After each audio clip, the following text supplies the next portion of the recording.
Hello, welcome to another video. Today we are looking specifically at using some of the tools we've done before where we're taking meshes. We're going to be taking this mesh, which I have actually internalized over here to the side, just so that it's a bit easier to see when we transform things here, but you can still reference the original mesh. We're going to be taking that, deconstructing it, editing some select points from some data inclusion that we just did in a past video, and then creating what is essentially a building platform from it. So this is not exactly the same way as how Revit or some other programs will tend to handle building platforms, but my goal in this is not to show you the best way to do that. It is to show you a way that you can take a complex data set, in this case a mesh, test for things, put it back together, and still have it be continuous and be of the same structure.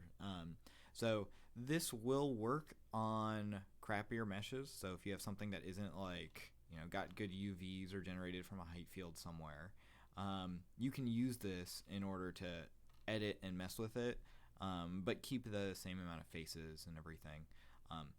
It's kind of a picky object script in this regard, but it does give you a very good skill, especially once you get to much larger sets of data, to be able to go and modify something selectively if for some reason you're maybe close to a singularity for some function or for some relationship that you do to like an attractor point, and you need to like even things out or make some things much more consistent over a longer space or period. So I use perforated screens as a example for a lot of things, but if you needed one that was just a normal size everywhere, but you wanted all these others, or you needed a large run that was the same size everywhere for like ventilation reasons or something, instead of like trying to really mess with the tractor points to like variate that, you can just say, okay, we have this variable thing near it and it's close, but then our one area where we need it to be a certain amount of light or a certain amount of wind that comes in, they're all going to be bigger and they're all going to be of this fixed size, and we can just buy this thing off the shelf. So this is obviously a different type of application with the building platforms, but the tool should be useful in a variety of different circumstances. So let's just go through the script, what we're doing. So we've got the mesh internalized here, and we have our brep internalized here. These are our two main components that we're using. We do have a boolean down here. This is already set to true though. I could have used a toggle here. It may have been easier to see, but this is fine.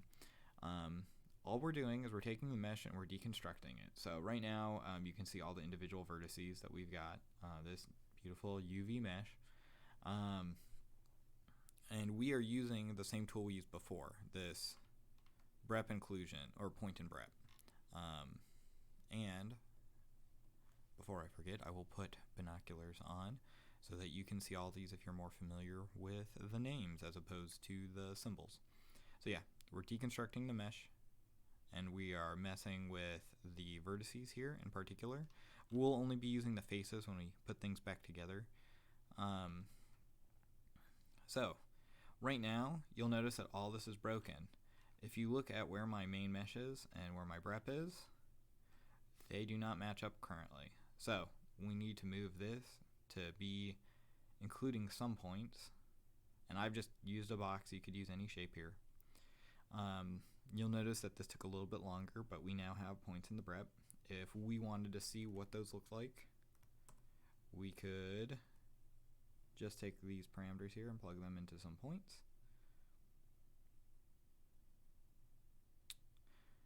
This is incorrect. I should have taken my cull pattern and plugged that in instead. This will take a little bit for it to resolve. I may be able to kill it. Nope.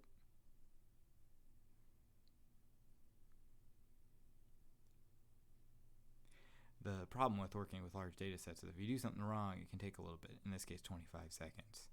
I didn't even need to do this because my cull pattern would have shown this. But we've got our set here, and then we've got this.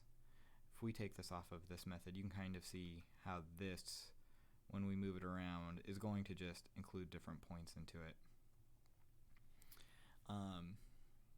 From here, we can look at essentially modifying these different points. So we'll be doing two things with these. Ignore what's happening down below. I'll talk about the difference between this tool and this tool in a second. But what we're doing is we're going into the set tools. So under sets and sets, member index.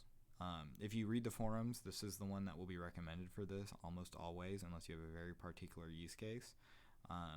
But the member index is going to look for, you get your set to operate on here. So this will be, essentially it will look for all things that have certain values. So sets work a bit different than lists. Lists can have data that is the same, but they are different if they're located in different parts of memory. Sets do not work that way. And then it's also going to look for a member to search for, so it's going to look for true. So when we give it a data of a bunch of false and true, and then, which is what comes out of the point and brep, and then a true here, it's going to look for everything that's true. And it's going to tell us both how many of them there are. In this case, there's 1900. And then it's going to tell us where they are located in the indexes, or the indices. So, and you can see this one is 19621, 19622, but then down the bottom it gets to 3807. This is just the way that this grid of points tends to break itself down. So you'll see a lot of things be sequentially next to each other, but you'll also see them bounce into different sets of lists, in our case because we're using a box on a square grid. So that data, to me, makes sense. So once we figure out where in the list all of these points are, then, or these points, this is going to tell us essentially what we can be selective. We can only work on a handful of these things as opposed to the whole set. So from here we can take this list. So we're actually just culled it down. So instead of starting with 45,000 points, we're taking the amount that we have here, and we're calling out anything that we don't have inside of it. So this will be the 1900, hence the 1900 we get from here. That matches up. And we're just going to deconstruct these points. All I want to do right now is make them all the same height. I want to make this like a building platform. So all I'm going to do is deconstruct. You'll see that there's X and Y. They go right back into a point. But then I just take a Z coordinate and I smush it like all down to 0.68 because our range is from about 0 to 2. So you can see, if I come to the side view here, that all of these will raise and lower based on this value. You can do other things here. You could find the average, all the Z points within this, and then just take that. That would be close to what would be the average of if you just move the soil around. It's not exact because you don't sample it infinitely, but it would be pretty close. You can go very far down if you're, say, like putting in a parking garage underneath a building, or you're, or raise it up if you're worried about flood waters or something like that. Just as instances interacting with the topography. From here, we can then start putting things back together. So this is the complicated part that changes member index and this list index. What we want to do is take this set of points, and we're going to just take this first list. So we were messing with the vertices. We're just going to use that as our normal list here. That's what we're going to start with. We want most of our data to stay the same. But we're going to use this tool called replace items. It's found in list, and then replace items right here on the right. And so we're going to take the points that we just changed, all of these 1900 points, and plug them into the items that I want to replace stuff with. And then we are going to take this index here. So in this case, it looks like a big I, but it's going to be a little I here.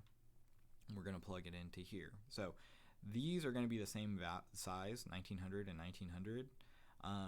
What it will do is it will replace these items with all of these items that we've just created. Because we've kept everything the same structure and because it's the same size, it will put it back together correctly. So if we hide some of, or we just select this, you can see that this set of points now is more together. And if we look specifically at this, you can see it more clearly. So that we've just created this set and we have basically flattened all this out. You can do a variety of things if you like are projecting these onto something, or if you are having them be, following like a curve in general, or doing like point closest to curve and then taking that z data and applying it to all of this. You could do a lot of things. You could do roads this way, you can do curves this way, you can do all kinds of fun funky shapes. You can do very Myelin-esque abstractions if you want to, but this is basically it, and then we just reconstruct it. It's not super clean on these sides. Normally whenever you see stuff like this in other programs, if you're just using a boundary, in a case like a building platform in Revit, it will cut the mesh and do that, which you can absolutely do in Rhino and Grasshopper. But for my instance, I want this to be very continuous, and I want to make sure that all the points within here are totally flat. It's just a way of putting the data back together and keeping it pretty coherent and pretty clean. Now, I did say I was going to talk about this stuff here at the bottom as well. So in our case, and honestly this would likely be coming from here into these components, but there are two different things that look very, very similar. There is item index, which is located under a list, and then item index right here, and then there's member index. Almost always member index is going to be what you want, just because it doesn't have to worry about the same place memory. It looks for all things that would be, in our case, true. But you could do it for any type of value, as long as you have a handful of measures to test on something. You can use that. Often trues and falses are what I default to because binary patterns are easier for me. But with the list index, what it's looking for is to compare two lists that are of the same size, so you are holding things in the same part of memory. In order to get something like this to work, you either need two specific lists to compare. So if we were to project, say, this mesh, and let's pretend it was totally continuous, there was points everywhere, and we had another surface that intersected with it, and you had infinite points, right? There's going to be a line of where these things touch, at least one line, right, if they intersect. It may come up and down multiple times and have multiple lines, but you would be looking at that same larger, infinite list of points and that second other list of points, and you would be putting them together to find where that line of intersection is. This is kind of what happens with some of your intersection collision type of tools. There's a limited amount of resolution that you can handle just because of limitations of computers. Like, they don't do infinite things. But that's really what this thing wants. It wants a very specific list to test from.